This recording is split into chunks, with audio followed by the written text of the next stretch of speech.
अल्लाह के दीन से टक्कर लेने वाला दीन इब्न कय्यम। इनका मानना है हम खालिस तौहीद को मानने वाले हैं, हम असल दीन को मानने वाले हैं, हमारा कब्र परस्ती से कोई वास्ता नहीं है, हमारा इस तरह मिजाज साजी से कोई वास्ता नहीं है। अब ये लोग दीन के अंदर शरीयत साज किस तरह है, इसके नमूने आपके सामने आ रहे। दीन कय्यम कहता है दो जिंदगी हैं और दो मौतें हैं। सुम्मा इन्नकुम बअद ज़ालिका लमय्यतून सुम्मा इन्नकुम यौमल क़ियामति तुबअसून। फरमाया फयुमसिकुल्लती क़ज़ा अलैहल मौत, उसकी रूह को रोक लेता है जिस पर मौत का फैसला करता है। दीन कय्यम का तकाज़ा है फयुमसिक, जिस पर अल्लाह मौत का फैसला करे उसकी रूह रोक लेता है।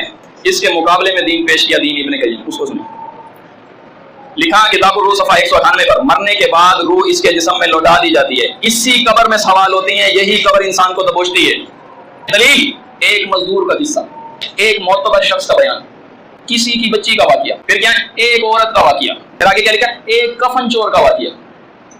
ये साबित करने के लिए आतिउल्लाह वातिउर रसूल के नारे लगाने वाले ये कह रहे हैं एक औरत का वाकिया।